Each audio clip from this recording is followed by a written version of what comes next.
Hi, everybody. How's everybody doing tonight? Doing all right? Yeah, how's everybody doing? Glad to be back with you once again. Yes. This is what? Conversations Conversation. on Saturday night Yeah, at 8 p.m. Eastern Time. it is Saturday night, isn't it? It is. And it is the second day of January 2021. And I was going to say it was the first show of the year. First show of the year. That's right. And we are blessed to be here. Yes, we are. And we are blessed to have you, and you are blessed to be here to see January 2021. Amen. Thank you, Jesus. Glad to see you, everybody. Glad everybody coming on with us right now. Welcome, everybody, and people just still signing on. But happy to have you connecting up with us again tonight. Hopefully, you had a good New Year's Eve. How was our New Year's Eve? It was nice. It was quiet. Uh-huh. You know, it was really nice. You know, we didn't travel. We weren't hustling and bustling, and Right. we just took it easy and enjoyed each other's company. Absolutely. And your What mother, we too. always do. And my mom. Yeah. Yes, Yeah. my mom was here, Uh-huh. and it was a nice day. Good meal. Delicious meal. Oh, hon. You've been posting pictures Oh my goodness. of the meal. You really did a good job on those appetizers. Yeah, it was a pretty good meal. Yes. Pretty good meal. Just means that we'll be on the treadmill a little bit Oh my more. gosh, I already am. Still Yeah. got more to eat too. I know. But it's coming along. We're Yes. getting down there. Well, you know what? We sent some home with mom. That's so, true. So Mhm. that, we Yeah. got rid of some of Some it. other people were supposedly coming by, but they apparently lost steam and didn't Yeah. make it. And so just more for us to eat. Yes. But Mm. hope you had a good holiday Yes. week, a couple of weeks now, Christmas into New Year's, of course. It's been it's always a busy time. Yes. But, I think it was a little calmer this time. It was a busy calm for me. There was a catch up. Yes. right? You I mean, needed to rest. I needed to rest You did. and had a ton of stuff that needed to be caught up on as well. And so I've caught up on a lot of stuff. So I feel better about that. Yes. I don't like having a list, that's so long. So the list there's always some things to be done. Yes. But at least now I think we're in kind of caught up shape. Yes. We're looking forward to 2021, looking ahead Exactly. now. And Yeah. ready to see what happens here. So hopefully everybody else has had a decent week as well. And the first of your year as well. Love to hear about it. If you want to give us a call, our number here is area code 951-799-9032. You can give us a call. And we want to talk to you. Want to hear from you, your thoughts, your opinions, what's going on. Oh, I guess I better turn on the phone line then. I haven't done that yet. Oh, okay. So if people call, they'll have something to call. But you can call us at that number. Turn on right now. Area code 951-799-9032. You can give us a call here. And we will be here watching for you and waiting for you when you call so you can jump in the conversation. The show is all about conversations. That's right. Not Conversations. Just about, We need to talk and express ourselves. Exactly. Talk about current events and what's going on. And like I say all the time, there is always something going on and something to talk about. Right. And it's not always just about our opinions or what we want to talk about either. We want to talk about what you have in mind and let those that are around as well engage in that. You can call in and get involved. You can also comment and share your opinions that way, however you want to do it. We have a lot of interesting opinions throughout the program, and I'm always glad to hear from them. So interesting texts. Interesting of all time. Some we don't discuss. Now, okay. Yeah, certainly. And we also, it's not always about our opinion. This is not a show about being right in terms of what we say or think. And I want to say, especially for new people that are tuning in, we've gotten a lot of new people on the Facebook page over the past few weeks. So if you're tuning in for the first time, I just want to let you know what this is all about. It's not about our opinion being right. It's not a challenge. Yes. It's about hearing opinions. It's right. It's about communication. Exactly. It's about talking. There are times we need your opinion comes from your perspective, and your perspective often comes from your background. And so in order to really develop that, you have to be willing to share and hear about other people's thoughts, opinions, and backgrounds to see where they're coming from, and hopefully we help each other to come up with some understanding, which is what it's all about. Yeah. So lots of things are going on, and all kind of things to be discussed right now. There's a few hot issues. There's a few hot issues, as there always are. Oh, yes. But again, if you have something you like to talk about, feel free to give us a call. If you see us looking around by then, reach around. We've got multiple screens. Cameras, screens we everywhere. got 3 screens up here, plus we have 2 phones going, so we got like 5 screens going. So bear with us if we're looking left, right, we're not just kind of losing it. We're just trying to keep track of everything that's going on. Yes, this is our at-home studio. Right. At-home studio. The uniqueness about ours is that we have to both be the performers and the engineers at the same time. At the same so, time. most in a big studio, you'd have a producer over there and they'd be handling all the buttons and you'd just be sitting there talking and doing all that stuff. We're doing it all at the same time here, simultaneously. Well, that's where your skills come in, Evan. Well, yeah, but it'd be nice to be able to maybe someday not have to do 6 jobs. It's a good thing that you know how to do this. Thank God for you that. have the experience. It'll be lovely to teach it to somebody else. On the radio. Teach it to somebody else, and then they can just kind of stand in front of the camera and stuff like that. We'll get there. So one day we'll see. Get there. Nevertheless, one more time, you feel free to call us, reach out to us, comment, wave, hello. In any kind of way, just reach out to us. If you're on a Facebook page, you can just wave. If you're on a watch page, a watch party, you can also wave there, say hello, like to know who it is that's out there. I see numbers, but I don't see necessarily people. I see people popping in and out. Anyway, lots to talk about going into this first of the year. We are in the first of a new year, finally. Yes. Right? Everybody's glad to be out of 2021. Well.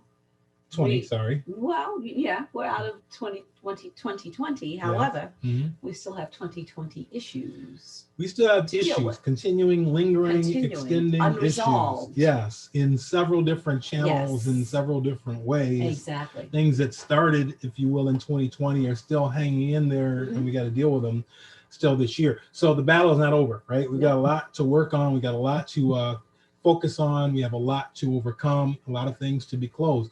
One of the things that's going to be closing soon, hopefully, is the election process. Remember the election process that started 2 months ago? Yes. Literally 2 months ago, November 5th was the election, and this is the second. Well, January 5th, next week, next Tuesday, January 5th, is really kind of the close of the session of everything that takes place. But this year, there's 2 big things that are happening simultaneously in terms of elections. One of them is the races, the senator runoff races that are happening in Georgia. Exactly. Right. You have 2 seats that are where there's a runoff for both seats between the current incumbents and 2 others, Republicans versus Democrats. Right. And it set itself up to be, oh my gosh, popcorn, the whole deal, right?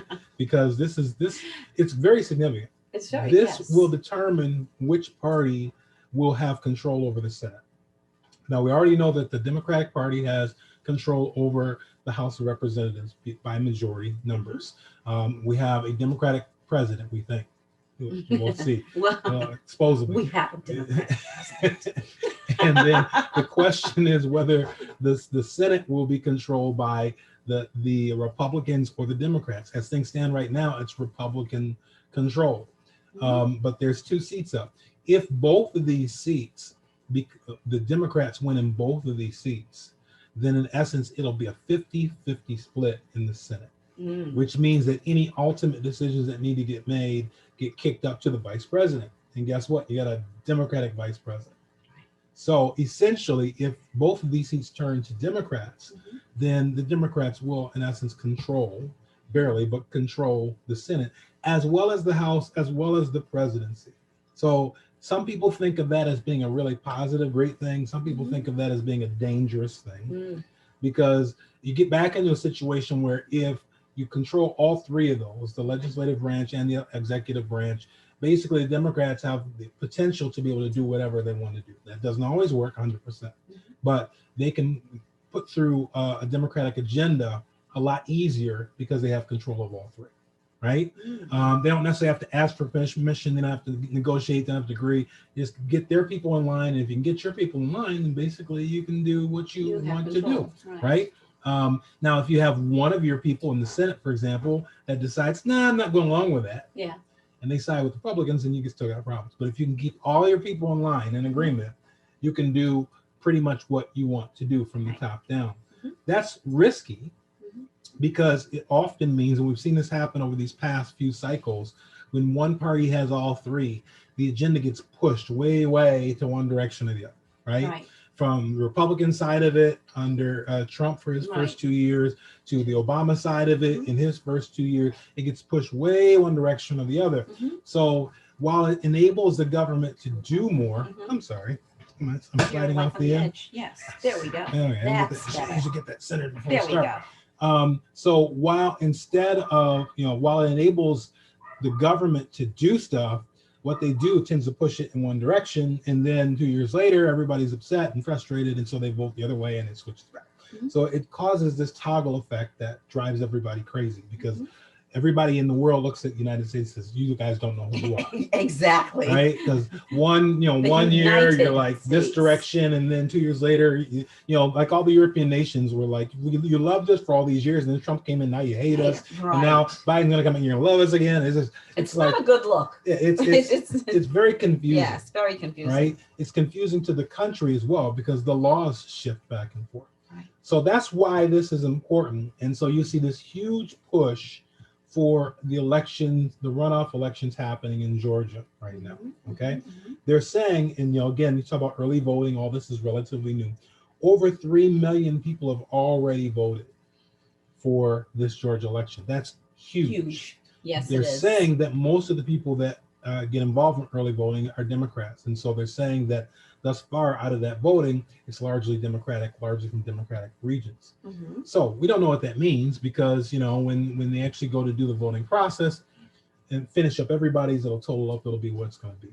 But the bottom line is, it is very critical, and the push down in Georgia right now, both Donald Trump, current president, and Joe Biden, the president-elect, yes, I think, is both of them are headed down to Georgia Monday. Yes. Right? So they're going to be pushing and shoving and hollering and screaming and trying to convince people and all that stuff. And probably other people are going to be down there as well, to try and get the vote out to win this, because it's critical. The critical decision right now as to what the government's going to look like after, the 21st of January. So I don't know. Is it a good thing? Is it a bad thing? It depends on who you ask. Hello to Sister Libby. Hi, Libby. How are you? Waving at us. It just depends. People are really liberal and really want to do liberal things, and they want the Democrats to win.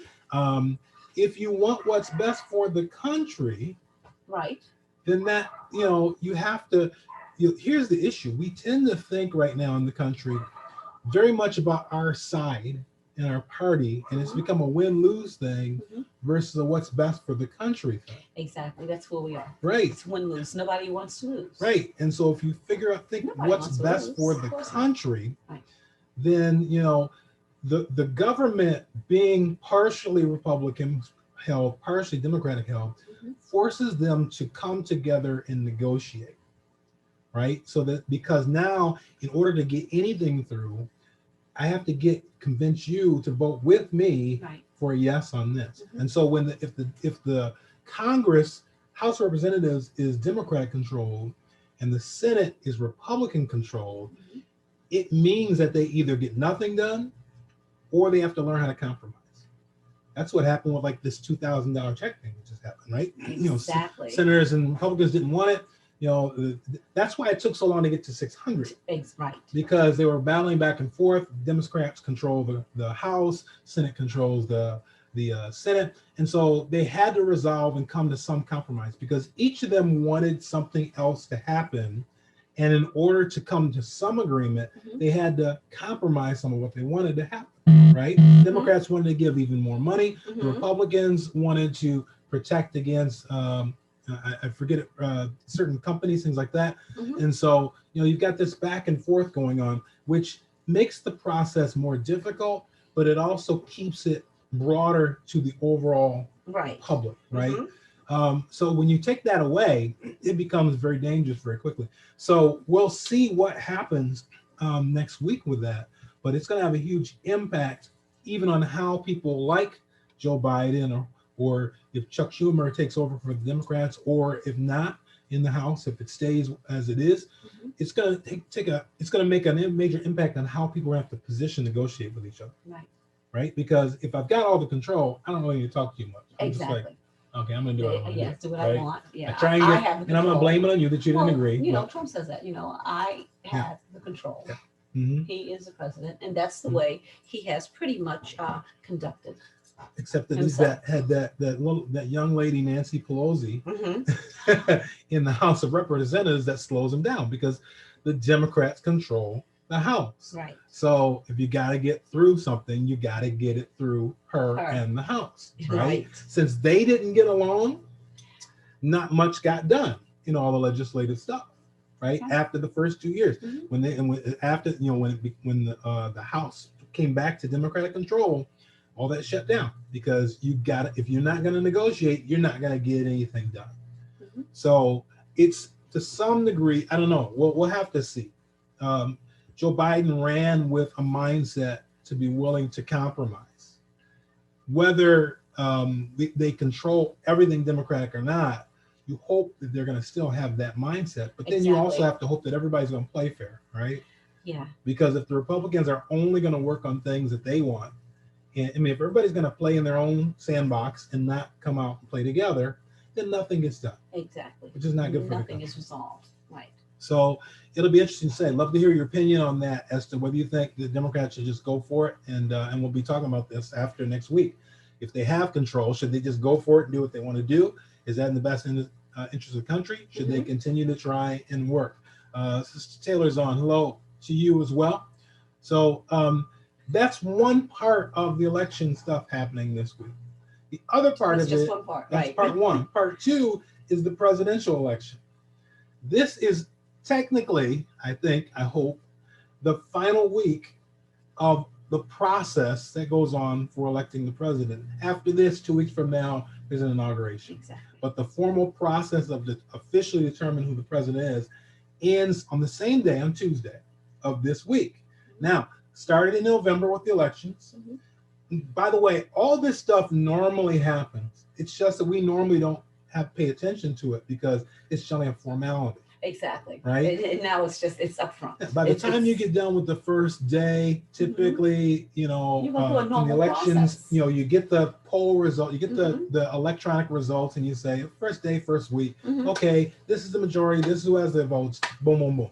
And then this process goes on behind the scenes. There's a formal process of them finalizing the votes at the state level, at them taking that, presenting that to the Electoral College, boom. Now the Electoral College brings it to the actual government, the Senate, the Congress, and says, here's the results of the election.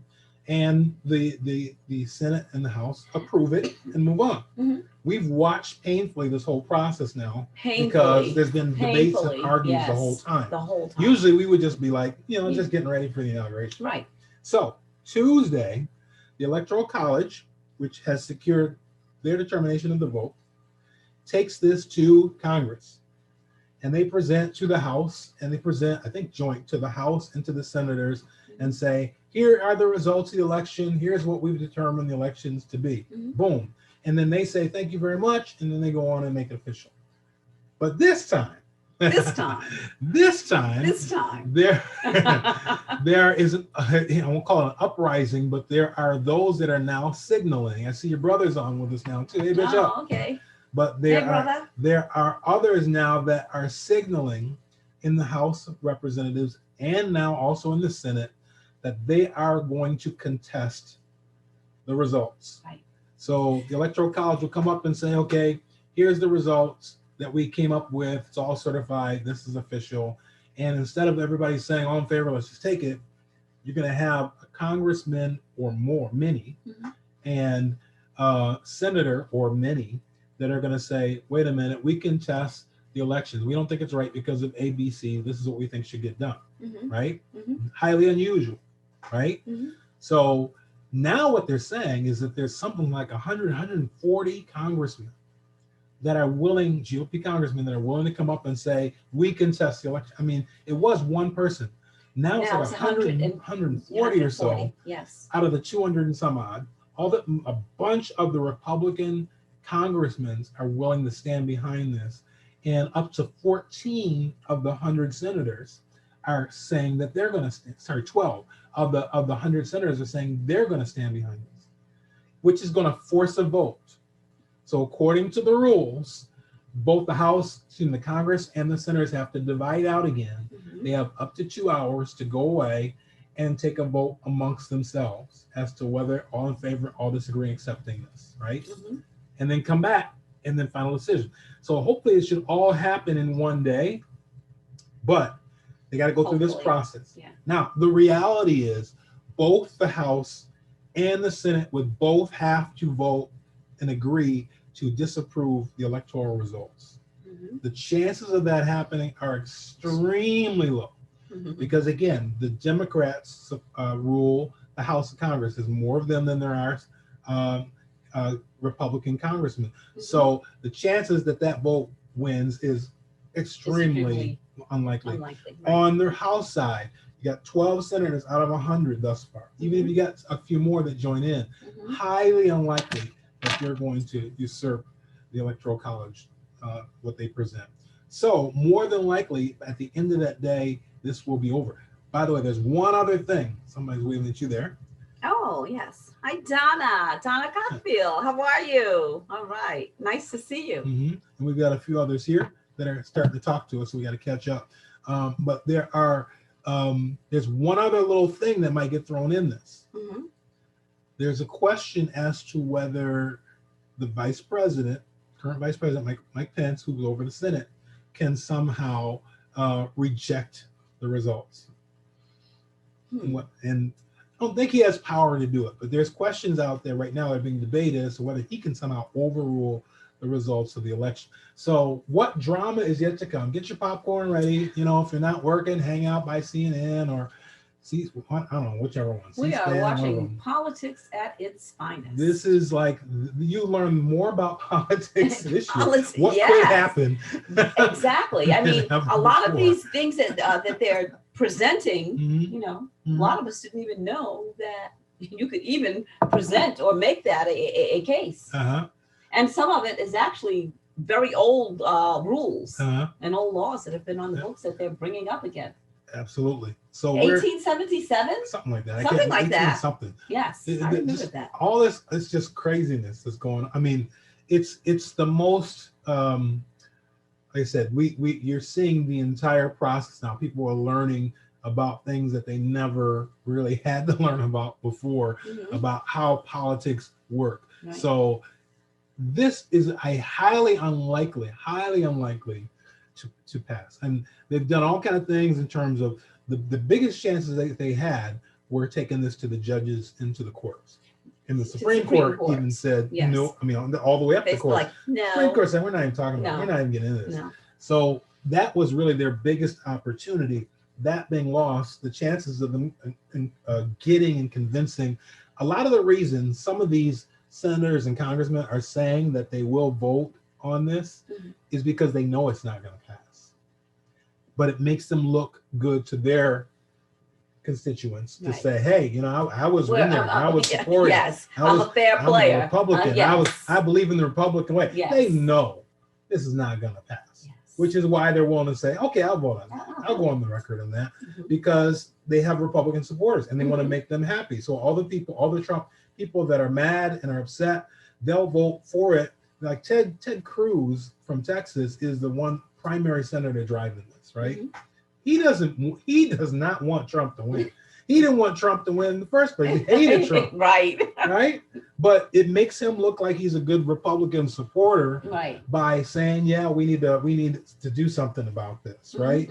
And so it is, as your brother is kind of alluding to, was it Politrix? Politrix. I like it. Politrix. My brother would say something. Politrix. Yeah. Yes. I get it. But I mean, they're just pulling out stuff right now. They know that this is not going to pass, and so ultimately, you're going to end up with a new president in another 2 weeks after that. But I don't know. I can't imagine anything else they can do. You do see, by the way, that Donald Trump now has kind of positioned to start. It seems like he's finally starting to accept that this is going to happen. Yes. Because he's starting to talk about things about the new administration and things like that. He's talking in terms that make it seem like he's at least acknowledged, and he's taking activities, by the way, like, pardoning all these folks, which you do when you're on your way out the door. Yes, yes. So he's starting to behave that way, even though he may still be fighting the fight. I think he's acknowledged, realizes that this is just really not going to happen for him. So I think he just wanted to be annoying. I think, I think he just wanted to do whatever he could to annoy. Very stubborn. Does not like to lose. Doesn't like to lose. Right? Doesn't believe in losing. No. So he wants to be heard. He told people he's going to fight, and so he fights. I mean, the one thing you can say about him is, amongst presidents, he keeps his word. I mean, really, if he says something he's going to do or try to do, he has been very consistent with that. It may be the craziest stuff that nobody ever wants to see happen, but if he says he's going to build a wall. You said consistent. He is just that persistent. Persistent. If he says he's going to build a wall, he's going to do everything he can to build a wall. If he says he's going to overturn Obamacare, he's doing everything. I mean, he is very consistent. So that's one of the things that the people that follow him is that whatever, if they like a man that does what he says he's going to do. So many politicians will say something and then, you never hear from it, boom, whatever the case may be. So, that's, but for whatever it's worth, that's one of the things. He's very persistent. And so if he says he's going to fight, he's fighting until they put him out. Consistent and persistent. So Inauguration Day will be the next adventure to watch. Oh my goodness. See what happens. Oh yeah. What did you say? Where's the popcorn? Yeah, that should be really interesting. We got to see what will happen as time goes on. So lots of things happening there still, and those are things to watch for this week. Again, this Tuesday. So, something this is to keep your eyes on these things in terms of what's happening, what comes up in the news. Tuesday is going to be a key day to watch and see what happens. And by the way, pray, because we don't want, craziness enduring over the top of everything, as sometimes has happened thus far. So we got a lot to go on there. Another thing to talk about is this vaccine, right? The circus. The circus will be in town. The circus. Yeah, circus is coming. Yes. Another thing to talk about is the vaccine rollout, because it seems to be way off course from what they thought was going to happen. Right. Here we are, the 2nd of January. They were projecting to have 20 million people vaccinated by the end of the year. Right. And it's currently, at the end of the year, was about 3.7, a little under 4 million. So they're way short. They're way behind. And the questions now are streaming as to why that is. Was it too aggressive? I mean, realistically, 20 million people in like 2 or 3 weeks was very, very aggressive. Yes, very aggressive. Don't forget the clouds. All right, I see it. It was very aggressive. Very, very aggressive time frame. Even 4 million people, though, in like 2 or 3 weeks is a lot of people, right? It is. But the problem is, let's say it's 3 million people, and you got 350 or so million people in the country, right? That means that you need to do 100 times what you did in 2 weeks, right? So 2 weeks times 100 is like 200 weeks, which is like 4 years. It's pretty quick too. Yeah, but that means that it would just, even if people were taking it, y'all need to stop the clowns. No, I'm just kidding. I see y'all in the clowns. But who I forgot I was saying 4 years at that rate. The rate is clearly going to speed up. Yes. Right. But people have to, number one, take it. What has been said was they distributed, last I heard, it was over 14, 15 million out. But from getting it distributed to getting it in people's arms is a whole nother story.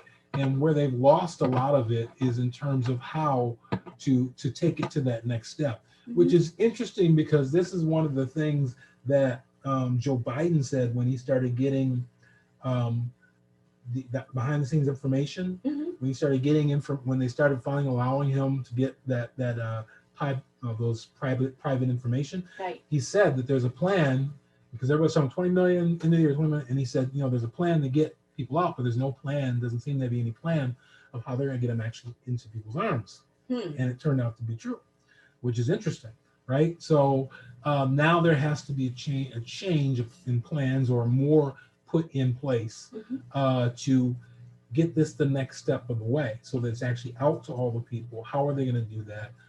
There's suggestions that if they do it the way that they've done testing, thus far, we haven't done nearly that amount in testing this year. Mm-hmm. So all the channels that they have right now to test people are not sufficient to get 300 million people vaccinated in a year. And so they have to come up with whole new ways Mm-hmm. of doing that, which don't exist yet. And that is one of the challenges that is yet to come. I do love the clown, yes. baby, I really do. Mm-hmm. But so that's the challenge that is ahead of us, is how you really get this. And people have to take 2 shots. They have to, 2 appointments, come back every 3 weeks. So it's double the amount of time and effort. You know, yes. How is this realistically going to happen? Mm-hmm. The other side of that question is, you know, we've been talking like, well, they should be able to get this out to people in the public by March, by June. Mm-hmm. We should have this distributed out well in the community. Mm-hmm. Is that real? Here's the issue. Is that real, or is the timeline going to push way back? The point being, we may be in the midst of this virus situation even longer than we were talking about. That's the real point that we're trying to make, is that this may, you know, people are hoping that, you know, by summer this will be kind of calmed down, that this vaccine will be out, boom, boom, boom. If these rates hold up, it may take the year or more to get people vaccinated. And when you talk about herd immunity, they're talking about 70 to 90% of the population. So it may take much longer, unless they can get these rates sped up some kind of way. It may take much longer to get even the vaccine out than was originally projected. So that is a concern. And I think a lot of the concern that people have is the exaggerated expectations that have taken place all the way from the time of, we're going to have the vaccine ready before the elections, to we're going to have it out to 20 million people by the end of the year. You start really losing confidence because people are telling you what they want you to hear, but sometimes you just need to hear the truth. Right? Because I can prepare around the truth. If I'm preparing around your false assumptions or things that you're kind of throwing at me, then I've got a problem. Right? So, you know, I guess the word, everybody, that we have to watch at this point is, how are we going to, you know, what are we really in for here? It's not over. It's not. Right? No. We've been hearing, we've been hearing this, here comes the vaccines to the rescue kind of mindset. And the reality is, it's not over. Now, there's all other kinds of things that are going on too, with the virus changing. We've heard about all these different migrations of the virus, things like that, which, by the way, that's all normal. No virus stays the same. Viruses do this all the time. They transition into other things. They derive. Most of those changes are very minor and have very little impact. Every now and then they have a significant one, and it changes things significantly. That's what happened with this virus last year, because the virus existed in the wild for a long, long time. It just didn't affect humans. But there was a change in the virus that all of a sudden made it sensitive to humans. And that's what became highly dangerous for us. So changes happen all the time.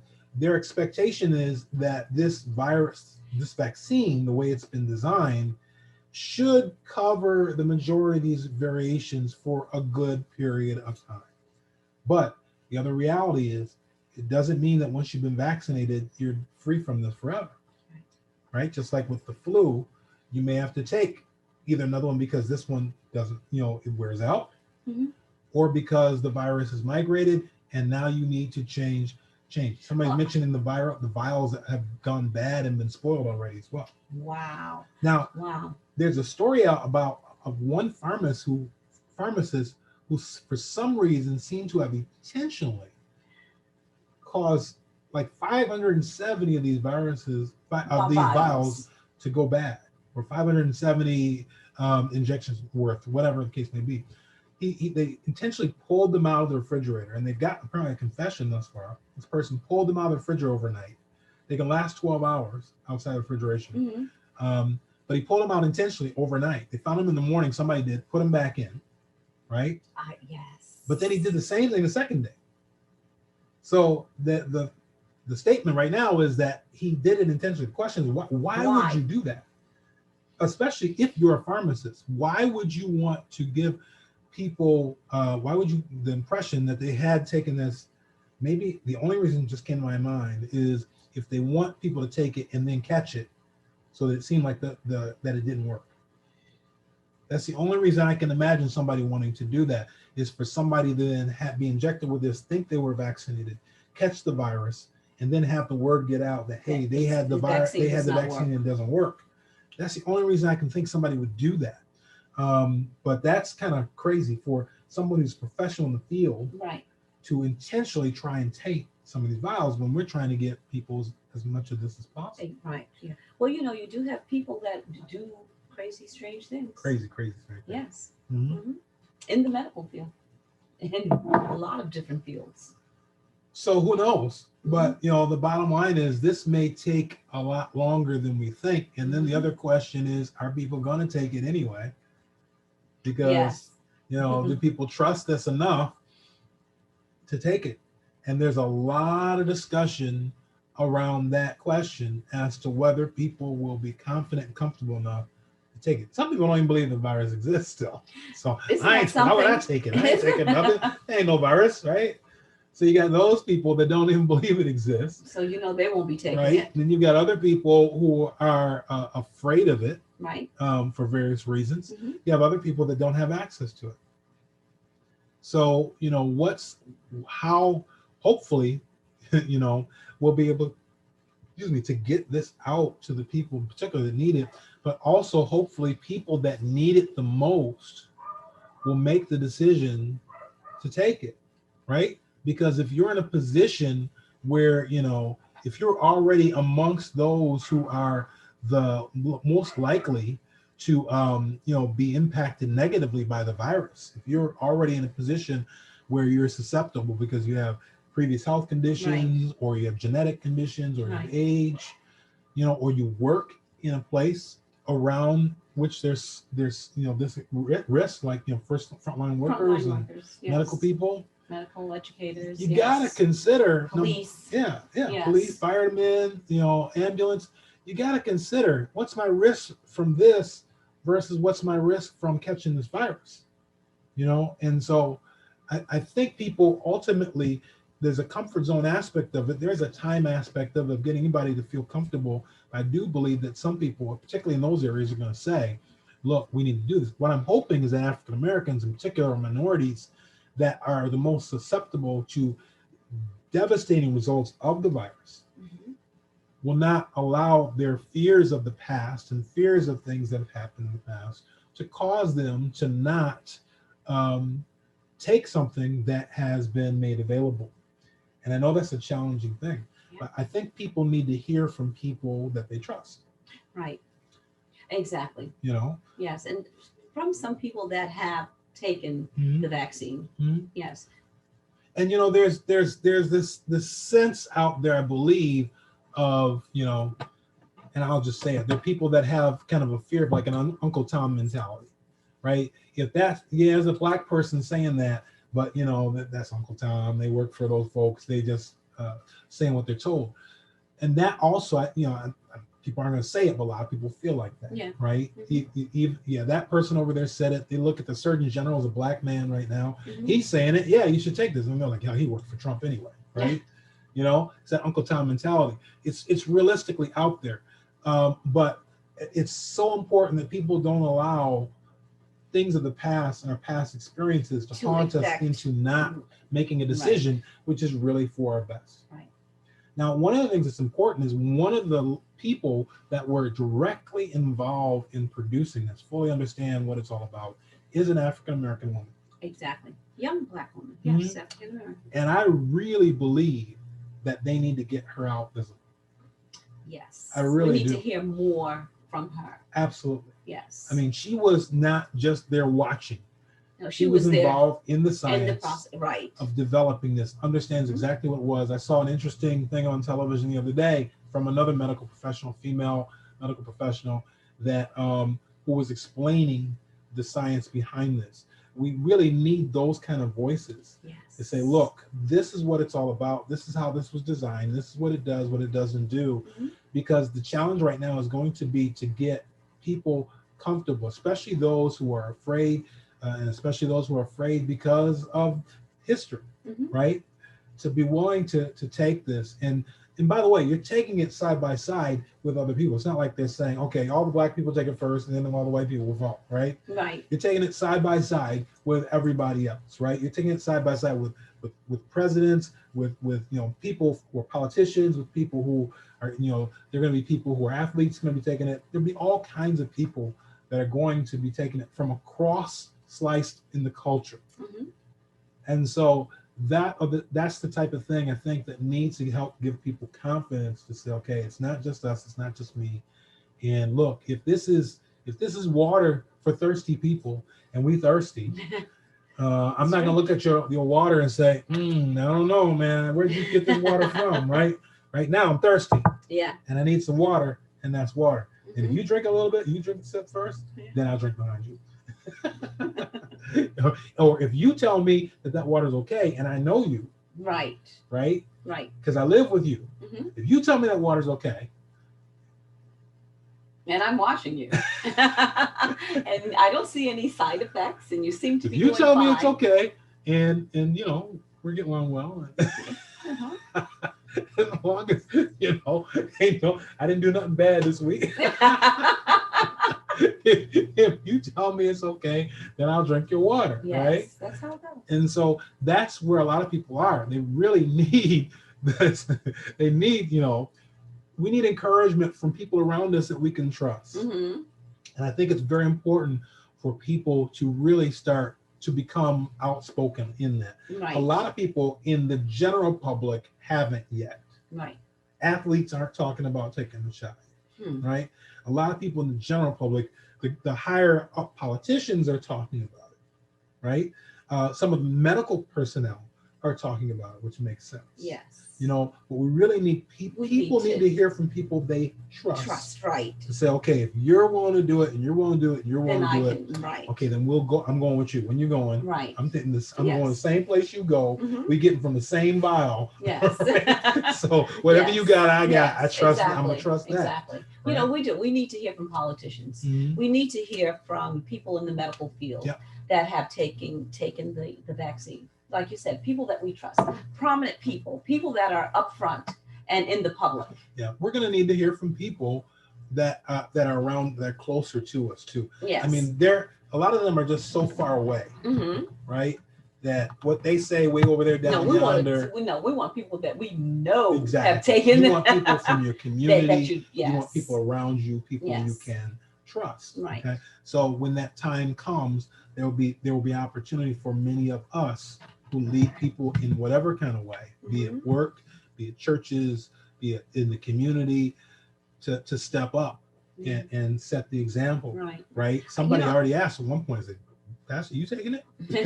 I think that all of this is just so new, and it's really being studied still, and they're still learning as they go along. Yeah. So so I think people are skeptical because of that. But one thing people should understand is that this technology, even though it's the first time it's been used in mass like this, they developed this technology years ago. They just this is the first major opportunity they've had to put it into action and to show what it can do. Right. Because when MRSA came out several years ago, that's when they first developed this technology. But MRSA kind of subsided before they really were able to really fire this up. But they built off of what was already existing and applied it to this new virus when it showed up. And it worked very well in producing what they needed it to produce. So, it's, for people to understand, this is not just made up now. It's been around for several years. It's being put into this practical application, and I'm sure we will see it used again and again and again going forward. So, I do want to encourage people to really, you got to get your mind right, but understand we take all kind of vaccines right now. Yes, we do. They've just been derived different ways. Normally, they are dead versions of whatever virus that you're dealing with. Like the flu vaccine. Right, the flu, polio, things like that. I think even TB. That's typically the way a vaccine has been created. This is a genetic piece of that specific virus. It's not the virus itself. It's a specific genetic piece of it. And actually, it's not, they don't give you that piece. They give you an RNA injection to tell your body to produce something like that piece, which then causes it to produce antibodies against it. So it enables you to start that process of protection before you're exposed to it in the public. That, in essence, is the way this works. So you showed a video? You showed a video last week. Yes, it was very interesting. Mm-hmm. And so, and it's also, again, it's on the Facebook, it's on my Facebook page. If you scroll through that, you'll find it. But this is very different. It's not giving you the virus. It's not giving you a dead version. It's causing your body to create actually internally a small section of the virus, which your body then responds to. So this, what it creates, can't in essence address you the way that the true virus would, because it's only a piece of it. But it being present in your body causes your body to produce antibodies against it. So that when the primary comes and it has those pieces on it, it sees those pieces and it attacks the virus. So that's the way it really is designed to work. It's a very smart way of doing it that's enabled now because of all the new research and things that have done over the past several years about genetics. It's amazing what they know and what they can do and what they can learn so quickly right now with genetics. So when I was going, let's give you this, when I was going to school 30 years ago, right, and going in as a analytical chemist, right, we were starting to learn about DNA and RNA. Barely learned nothing, right? Just that they existed. But we did what they do now in terms of what you see sometimes if you watch the crime channels, and they show you on the little, it looks like an X-ray, and it's got all the little bars separated out, where they've used some kind of, we used to use electrophoresis to actually separate that out. You can see the different parts of the DNA strand, right? Now they've gone so far past that in terms of what they can do. And they can identify those little pieces of that DNA strand, exactly what they are, down to the protein levels, and they can do it so quickly, So this is why you have so much technology happening right now with people, like these people that are being caught, these criminals are being caught because of their DNA. Things like that. It's just so much has happened over the past 30 years. It's incredible. So that's why they're able to do this. It's not just voodoo science. It's really amazing things that we're capable of doing now. So that is yet to come. We'll see what happens there. A couple things more we want to talk about. And if you have something you want to jump in, please do. You can call us. We've got about 10 more minutes. Area code 951-799-9032. I do want to talk about Andre Hill and this story. I don't even know if I want to get into Soho Karen. Another Karen, yeah.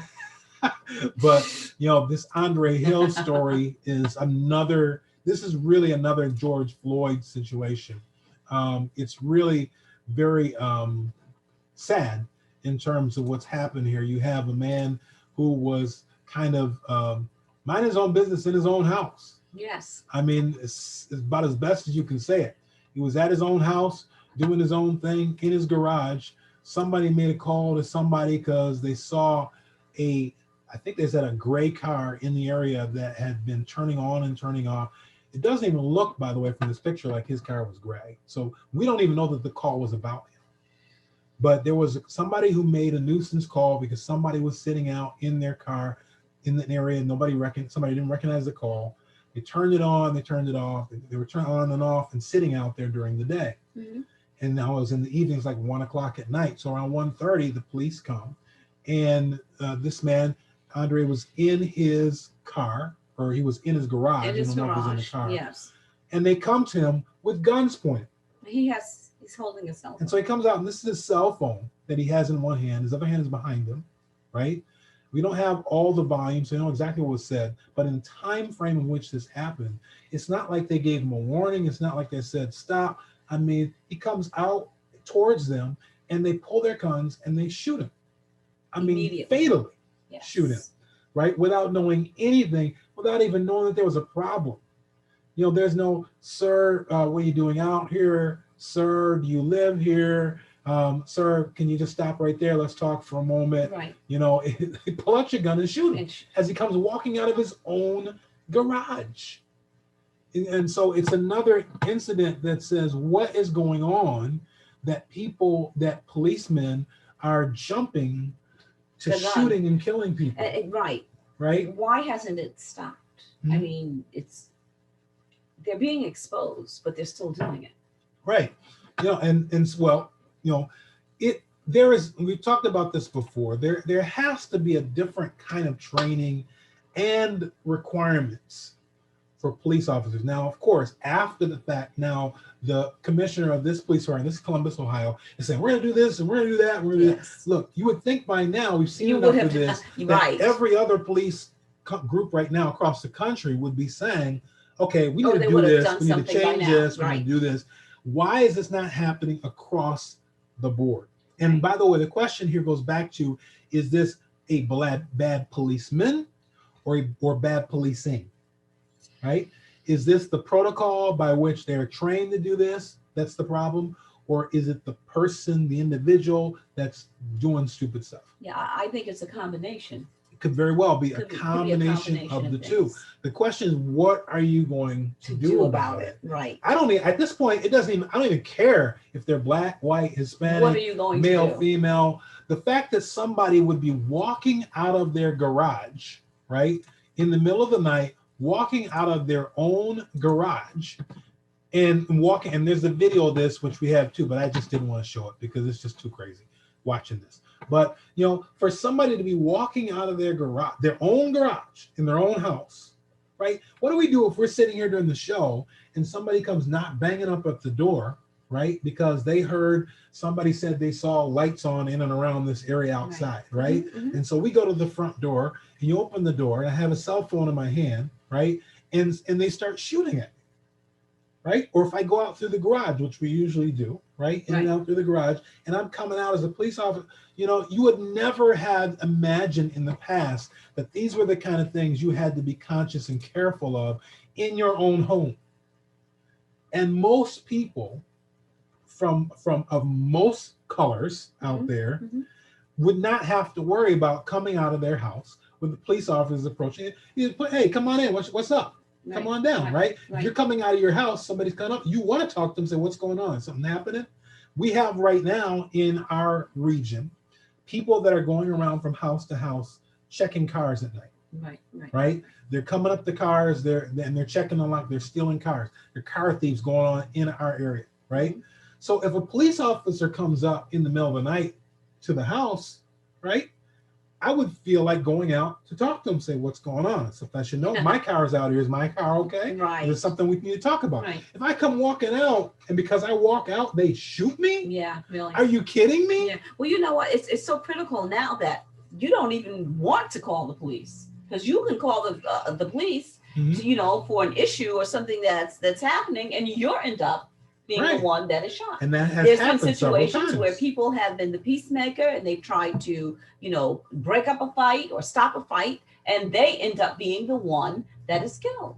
And not that anyone should be killed, right? But because they made that phone call. I mean, there's got to be something done about this, right? I understand, again, and I've said this many times, I understand the need for police person, male or female, to protect themselves against danger that may be coming our way. You look at this picture, maybe you think this guy has something behind his arm that he's bringing up. And that's a normal stance. You're getting it coming, you got your phone, and I don't see it. I don't see that as threatening. But if I want to go home tonight, somebody's coming out at me and I can't see his hands, I'm gonna say, show me your hands. Right. Let me see your hands before we do anything else. Let me see your hands. Right. But I'm not going to just come up and start shooting. Right. It doesn't even appear that there was a confrontation. It didn't seem like it even had a chance to have a confrontation. Right. And then he's laying there on the ground. He has been shot, right? Right. And multiple times. And they're trying to get him to turn over. Show me your hands. This stuff that you do here on the tape. Yeah, Show me your hands. Turn over. Let me see your hand. I'm shot. I'm dying. How am I going to show you my hands, right? And he tells the other guy, don't go near him yet because I haven't seen his hands yet. Okay, but this is what we're dealing with right now. And so the man ends up down there for nearly 5 minutes before they even call for medic, right? After being shot, right? Just because they can't see his hands. He's down there dying. and then they put them in handcuffs. It's just something is not right. Look, I'm not a policeman. I wish there was one. We've asked before. Y'all tell me what we're missing here. But this, how, I understand the police officer has to protect himself, but at the same time, they have to have a responsibility to protect civilians as well. And you're killing people that for unwarranted reasons. People in his car get stopped by the police. They come up to the car because he's a black guy sitting there. He may be upset, whatever. He moves his hand, they shoot him. No gun. I mean, this has happened over and over and over and over and over and over and over again. Right? Something is not right. And why this is not being addressed at a national level is a major, major issue. A national level. There has been more than enough of these to say, hey, there's a problem. Yes. And we need to address it across the board because this needs to stop. Yes, it right? does. So that's an issue that is out there that will carry into this next administration, and we'll see what gets done about it, because it's just crazy. It's just time and time and time again. And again, over and over. You can go past black people, right? If you want. Black people, white people, I don't care what they are. This should not be happening. No, it shouldn't. So there's a lot of issue to happen there, and then again, to stereotyping, we just got a couple of minutes, so we'll just mention, Soho Karen, right? She's the one, right, that lost her phone. Yes. Right, and I'm not going to go on her name and stuff because I don't really care to blast her out. But bottom line is because it's the typical of it. That's the issue. Got somebody on the call. Bishop is calling again at 3 minutes. Why does he do this? It's 3 minutes and your brother's calling. But I'm gonna let him in on this because I know he's got something good to talk about. Yes, I'm with Wanda. So, she's like pure evil. Pure evil. We will extend Bishop Clark because we want to talk to you about this. Okay, you should be on there. Hello there, sir. Sir, you there? Hello there. There he is. How you doing? Hello, brother. And how are two of my favorite people doing? See, I know what happens. We just get you so wound up over the hour that by the time we're done, you're like, I gotta call. I have to say something. Yes. When we talk about this this police problem, I see a couple of things.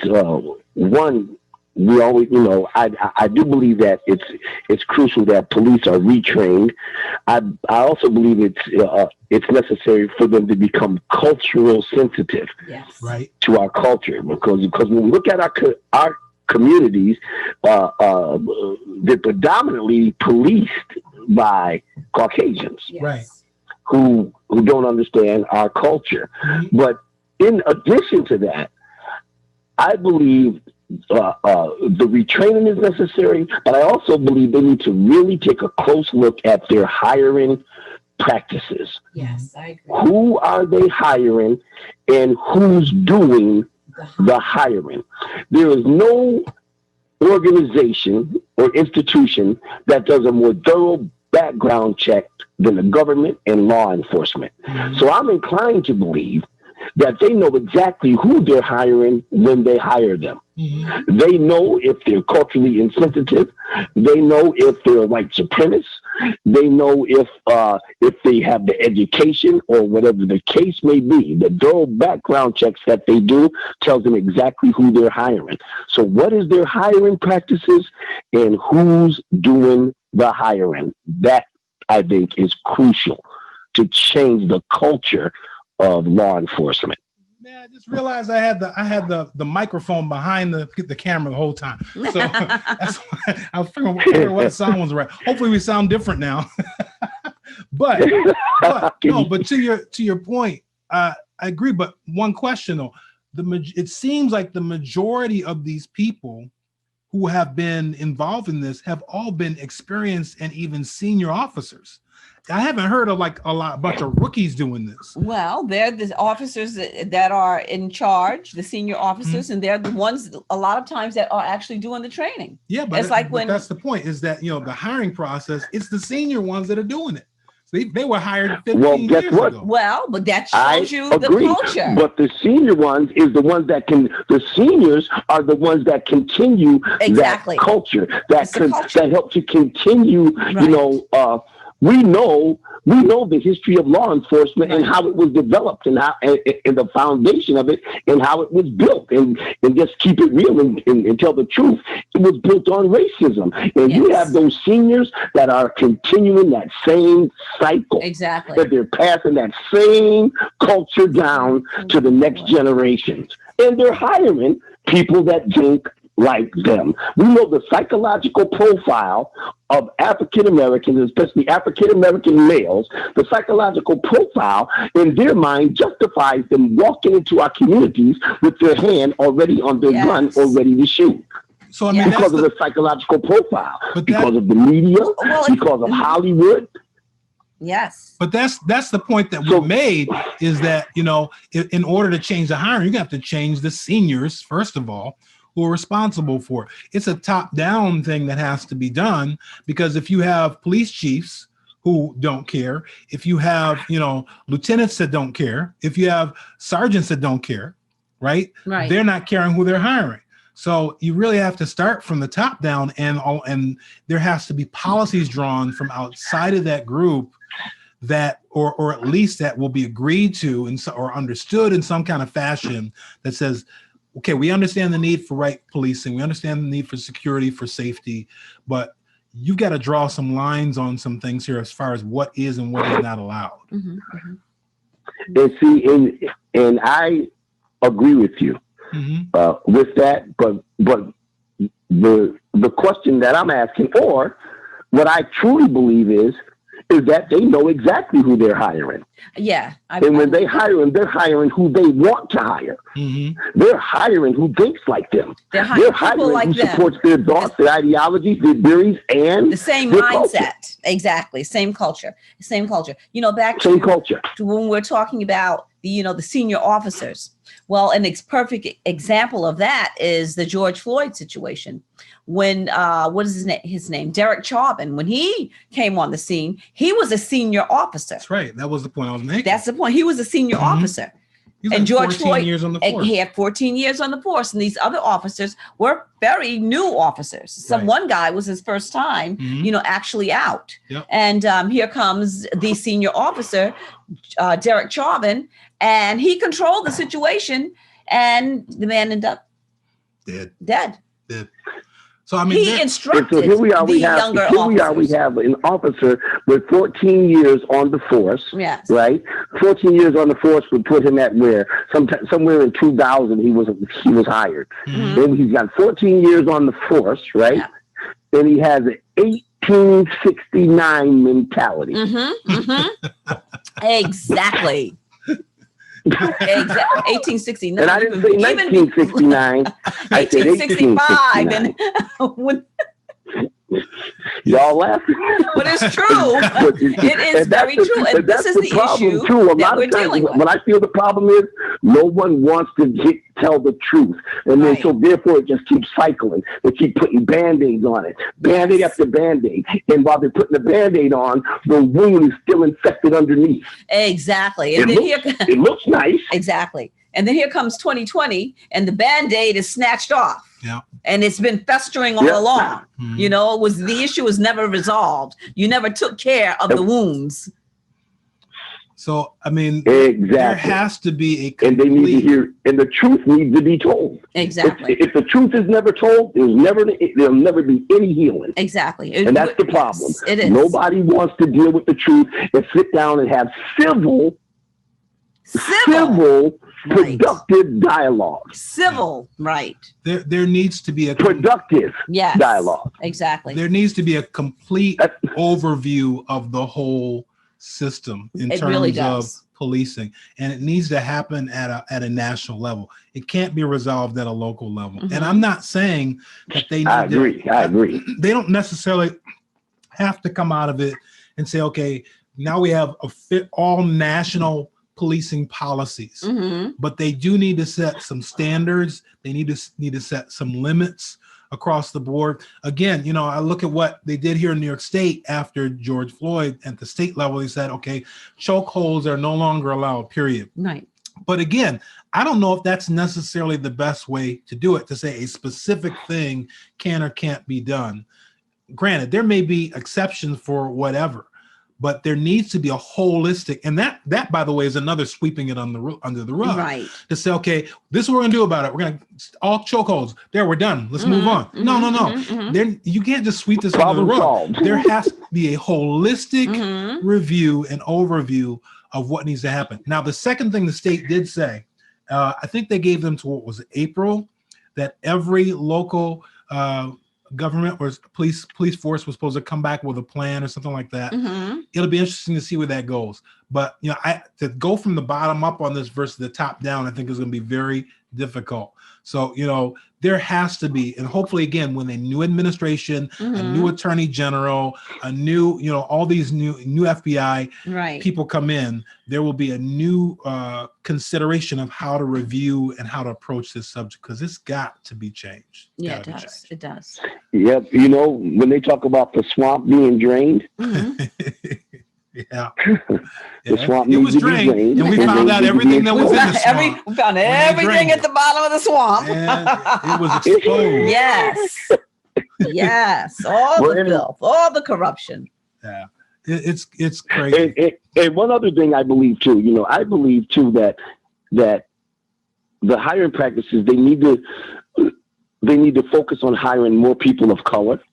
So that we can have more people of color in our neighborhood that understand our culture, that understand our people. And for those that are policing our neighborhoods, I think sometimes they need to go back to having some police walk the beat. So that way they get to know who Mr. Smith is on the porch. Right. They get to know who Johnny is. You know, they get to know when they look over there at Mr. Jones or so-and-so, say, oh, it's Friday night. He's on the porch. He's talking junk because he's drunk. He's had a few beers. That's what he does on his porch every Friday. Have a good day, Mr. Jones. Yes. It does have an impact. I can remember growing up, and you would have officers, and you would call them officer friendlies that would go through the neighborhood, and they talked to the children, and people got to know them. Exactly what you're saying now, my brother. However, today, we don't consider the officers to be friendly because they have not proven themselves to be friendly. So now that is a change that they made in Rochester, I think about 2 years ago, is they went back to that because they had gone away from it and they went back to reorganizing based on local regions within the city for that purpose. So the officers working in that area would have a more familiarity with the people in that area. So we just saw, for example, on television just last week, there was a major there was a killing and a major fight. I think it's on like North Clinton here in Rochester. Yeah. And the lieutenant of that area was on the news because, again, he's speaking for this area saying, look, we have to work together. We need the people of this area to come together and work with us, blah, blah, blah, because he's familiar with the area and the people. Right. It does make a difference. And you're absolutely right, Bishop, because when they know, like, for example, the killing we had in here for Daniel Prude in the beginning of last year, when the policemen know the family that's calling about this person, they're going to take it a lot different from some random call from some random family of some crazy dude out on the road. If I know, hey, this is so-and-so's cousin, right? I'm treating this situation much different. Right. So that is certainly something that would help. Well, man, and I tell you, one of the approaches I took, and I know you got to go, but one of the things that I've done is I begin collaborating with our Syracuse Police Department in terms of doing things in the community and things at our church. I did Thanksgiving dinner. I invited the officers. The officers came in. They had a pre-Thanksgiving dinner with us. We had them come to the children's Christmas party, and they played musical chairs with the children. I also had them come and do a workshop on how to you how to remain safe from child abduction and human trafficking. And so what I'm doing is I'm building a relationship between the community and law enforcement. So one, that our children can see them differently and they can see us differently as well. Right. So I believe the church can play a very important part on bridging that gap in our communities. Yes, that's good. We did similar to that in my former employment with our business, because we had need for the police to be familiar with us. So before there was a problem, we invited them in. We met whoever was the chief for that area, for that region, boom, boom, boom. You know, we wanted them to know us to know them. You can do the same thing in local communities, right? Small businesses can do the same thing. I want the policeman that's going to be on the beat to know my store. Right. So that when there's a call from my store, they know who it is that they're coming to help out. You know, so you're right. You can, and it does, I think, make a lot of difference to have those relationships in advance versus trying to deal with them after the fact. Yeah. You have to start somewhere, and that's a good. And I'm gonna say one more thing. I have my chaplains group, and because of COVID, they had to postpone it. But we are once COVID is over, we're going to the Syracuse Police Department Civilian Academy. And it's 7 weeks, and you go twice a week for like 2 or 3 hours.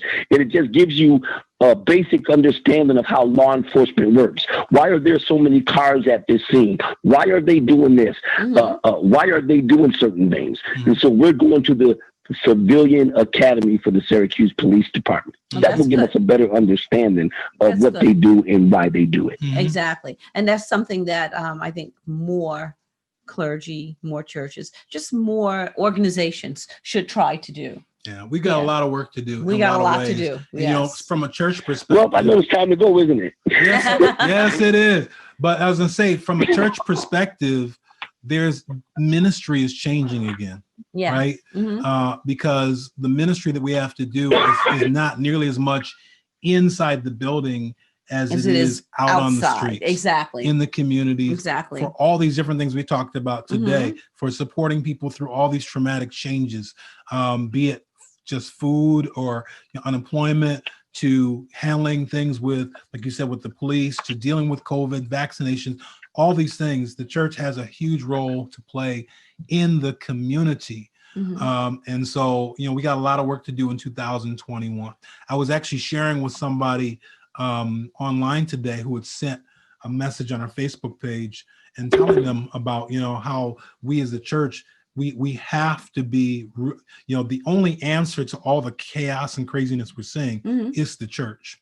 We have to be able to step up, and we got to be able to overcome a lot of bias and, all these kind of things, and racism, and speak with love and speak with unity and help set right directions rather than exacerbating wrong ones. So, Bishop, thanks for calling. Glad to talk to you again. Yeah. Anytime. You're welcome. We get you wind up, and then you call, and then we go to a whole nother level. Well, God bless the both of you, and you have a good night. Okay, all right, you too. Thanks to all the people who are sending in comments. I see lots of comments that have been coming in. Y'all got wired up too on some of these. And these are hot topics. These are key subjects. It's important that they be balanced out right, because people can use stuff like this to send us in all kind of tangent directions, which are not helping the situation. Right. They're going to make it worse. Right. So finding the way to channel, the way for us to talk out, reason out, get an understanding on what we really need to do and not do, what's needed is so important, which is why we're here. Right. So we encourage you again, share the program with somebody, tell them to come and get involved with conversations. You may know even a professional expert that may want to get involved and talk about some of these subjects. We'd be glad to have them on. We want to present and have the opportunity to be able to talk about things in a way that is going to be helpful and useful and beneficial for all of us. Yes. So we are going to sign off, because I don't know why I'm starting to feel sleepy. It looks like my eyes are starting to close. But I'm sorry I apologize for the sound. I forgot to put the mic out. We had the mic behind the thing the whole time. So I'm sure it sounds better now than it maybe it sounded okay. I don't know. This mic picks up a lot. But hopefully everything was clear to us and clear to you. And we'll get back to you. Now, tomorrow, we're still having service, 11:30 a.m. You are invited first service of the year. Had quite a few people that came out for the last service of the year. Yeah. First service of the year this Sunday, tomorrow, 11:30 a.m. We're still keeping masks on. We're still keeping people separated, even with people coming in. So you are invited to come and join us here 11:30 a.m. at 1405 Lyle Avenue if you're in Rochester. If not, you want to connect up, you can do so by connecting up through our live stream. It will be live streamed on the church page, Destiny Preparation Church on Facebook at 11:30 a.m. promptly. Also want to remind you to support our YouTube channels.